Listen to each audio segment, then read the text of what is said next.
8 फेरों का 8वां वचन। स्वाति ने इसी साल शहर के कॉलेज से पढ़ाई पूरी की है और अब उसके लिए जगह जगह से रिश्ते आने लगे हैं। स्वाति से ज्यादा उसके रिश्तेदारों को उसकी शादी की चिंता है, इसीलिए जो भी स्वाति के घर आता वो किसी नए लड़के की खबर जरूर ले आता। अरे दीदी, ये फोटो देख के बताओ कैसा है। राहुल नाम है लड़के का, मेरी सहेली की बहन का बेटा है। अपनी स्वाति के साथ एकदम प्यारी जोड़ी लगेगी इसकी। जरा दिखाना, फोटो तो बढ़िया लग रहा है। कोई गलत आदत वादत तो नहीं है ना इसे? और कमाता कितना है? अरे कोई गलत आदत नहीं है दीदी, आप कहो तो एक मीटिंग करवा देती हूँ, फिर सब कुछ फाइनल कर लेना। हाँ हाँ, ये सही कह रही हो तुम। संडे को स्वाति के पापा भी घर पे ही रहेंगे। बुआ फिर वहां से चली जाती है और रात को स्वाति की माँ उससे कहती है, स्वाति बेटा, आज कमला बुआ ने एक लड़के की फोटो दिखाई है। संडे को वो लोग मिलने आ रहे हैं, तैयार हो ना तुम बेटा? अरे मम्मी, आप कहाँ कमला बुआ के चक्कर में आ जाती हो?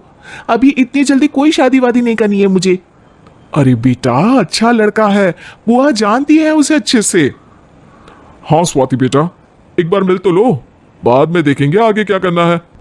वैसे तो कमला रिश्ता लाई है तो मना करने का तो कोई सवाल ही नहीं उठता। संडे की सुबह होती है और कमला बुआ राहुल और उसकी मम्मी पापा को लेकर स्वाति के घर आती है। अरे आइए आइए भाभी, इसे अपना ही घर समझिए। इनसे मिलिए, ये मेरे भैया और ये मेरी भाभी है। नमस्ते भाभी जी, ये है हमारा लड़का राहुल, सरकारी नौकरी की तैयारी कर रहा है ये। वैसे आपकी बेटी कहाँ है? अरे स्वाति बेटा, बाहर आ जाओ। वैसे कितनी पढ़ाई की है स्वाति ने? जी, पोस्ट ग्रेजुएट है हमारी बेटी साइंस में। ये सब तो ठीक है, पर घर संभालना जानती है या नहीं? हमें कौन सी इससे नौकरी करवानी है? नौकरी तो मेरा बेटा करेगा ही।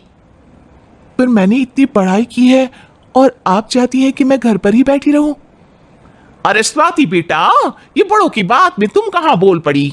हम सब देख लेंगे क्या करना है क्या नहीं। हम तो इसी बात में विश्वास करते हैं कि घर के लड़के घर में ही रहे तो ज्यादा अच्छा रहता है। वरना भाई साहब, आप तो आजकल के हाल जानते ही हैं, कितनी घटनाएं होने लगी हैं औरतों के खिलाफ। स्वाति बेटा, रसोई का काम तो पूरा जानती हो ना? शादी के बाद तुम्हें ही संभालना है वो सब। अरे बहुत अच्छा खाना बनाती है ये, आप सब लोग इसकी तारीफ करते नहीं थकेंगे। लो भाई, हो गई मीटिंग, अब शादी की तारीख फाइनल कर लेते हैं। क्यों भैया? भाई, हम तो पंडित जी से चर्चा करने के बाद ही तारीख फाइनल करेंगे। सालों से हम उनकी बातें मानते हुए आ रहे हैं। लड़के वाले और कमला बुआ की बातें सुनकर स्वाति एकदम नाराज हो जाती है और उसे लगने लगता है कि शादी के बाद उसे घर पर ही बैठना पड़ेगा। लेकिन घर वालों के आगे उसकी एक नहीं चलती और उसे शादी के लिए हाँ कहना पड़ता है। शादी का दिन आ जाता है और सब मंडप में जमा होते हैं। अब फेरों का समय हो गया है, अब कन्या अपने वर से 7 वचन मांगेगी। आप किसी धार्मिक आयोजन में जाए तो मुझे भी ले जाएंगे। आप मेरे माता पिता का भी बराबरी से सम्मान करेंगे, हमेशा मेरा साथ निभाएंगे। आपको दोनों परिवार की जिम्मेदारियां बखूबी निभानी होगी। हर जरूरी बात में मेरी भी राय लेंगे। आप सभी गलत आदतों से दूर रहेंगे। आप मेरे अलावा किसी और औरत से कोई गलत संबंध नहीं बांधेंगे। ये 7 वचन पूरे हुए, वर क्या तुम्हें ये सारे वचन मंजूर है? जी हाँ पंडित जी, मैं सारे वचन अच्छी तरीके से निभाऊंगा। अरे वाह वाह, बढ़िया तरीके से सब काम संपन्न हो गया। तो इसी के साथ विवाह संपन्न हुआ और आज से ये दोनों पति पत्नी हुए। 1 मिनट पंडित जी, अभी एक वचन लेना बाकी है। अब कौन सा वचन है बेटा?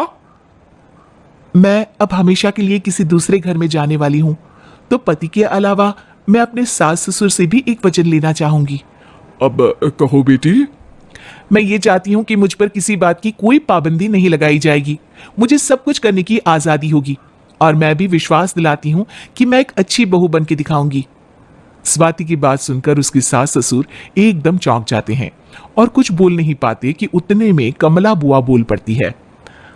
अरे बेटा, ये भी कोई कहने की बात है? रानी बन के रहोगी तुम तो। वचन देने से पहले सोच लीजिए, क्योंकि शास्त्रों में वचन ना निभाने वालों के लिए नरक से भी बदतर सजा लिखी है। स्वाति की चालाकी से वहां मौजूद सब लोग प्रभावित हो जाते हैं और लोगों में बदनामी ना हो जाए, इस कारण स्वाति के सास ससुर को उसे वचन देना पड़ता है। और कैसी अपशकुन वाली बातें कर रहे हैं आप पंडित जी? हमें मंजूर है बेटा तुम्हारी शर्त।